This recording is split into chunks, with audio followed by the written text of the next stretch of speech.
This video is on my signature, most requested extreme volume hair look. Today, I'm going to be creating a voluminous 90s blowout, and while I do it, I'm going to give you all of the insider tricks on the 3 principles of hairstyling: products, tools, and techniques. If I can help you get a handle on these 3 things, then you can get the style results that you want every single time. Let's go.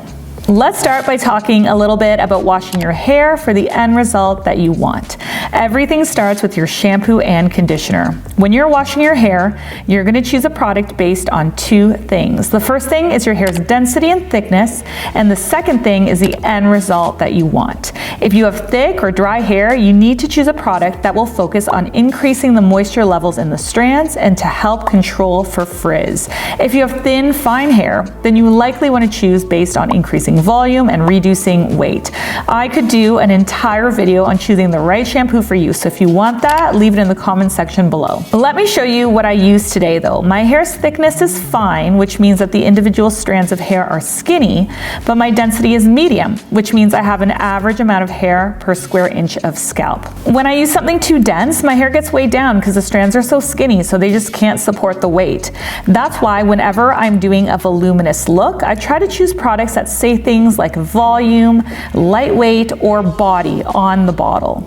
The exact product that you choose is completely up to you, but remember that you want to balance choosing products that work with your hair density and thickness, as well as the end result that you want to achieve. As soon as you figure this out, you can start to cocktail the perfect combination of products that work individually for you and your hair type. After doing a really good shampoo and applying conditioner to the mid shafts and ends only, I got started on prepping the hair for the blowout. The first product that I put on my hair was a lightweight styling mousse, specifically made for volume. The second product was a styling mist that makes the hair appear thicker. Both of these help to plump the hair and also to hold the style throughout the day. FYI, this is not a sponsored video, but all of these products are by the company Alterna, and I do really like them. They led to a fantastic end result, so I'll leave a link to everything in the description box below. Using my blowout brush, which is my favorite hot tool of all time, I worked in small and controlled sections, making sure to dry each section 100% of the way before moving on to the next section. When working through the hair, if you want more volume at the root, make sure that you're moving your brush upwards as you blow out the hair. You need to infuse the root with volume right from the wet stage. When you get to the top section of the hair, I want you to try something new for me today. Instead of blow drying your hair with a part line in it, like most people do, I want you to try blow drying the entire middle section, or what I call the mohawk section, backwards. This is going to massively increase your volume. If you have textured hair like me and you need more control, work your round brush on both sides of the section. Blow dry it forward and blow dry it backwards so that you get complete and total control over the smoothness of the section.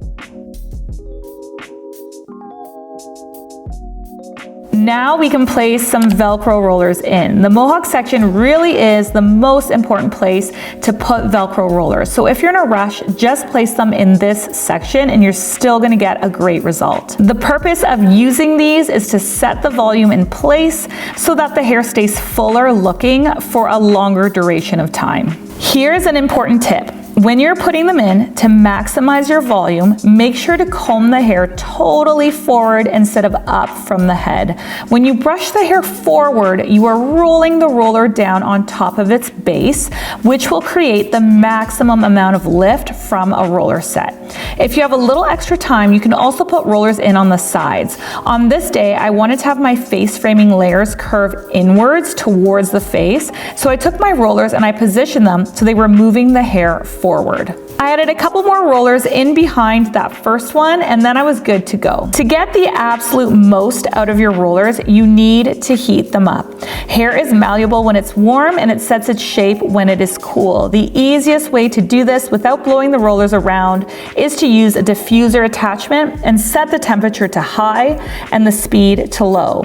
Heat those up, let them cool down completely for about 5 minutes, and then take them out. Taking these Velcro rollers out is seriously the most satisfying thing ever because you get so much lift and a crazy amount of volume, even on hair that's fine. Give me a thumbs up if you like this look or a thumbs down if you don't. Either way, I like to get your feedback so then I can brainstorm different styles to create for you right here on the channel.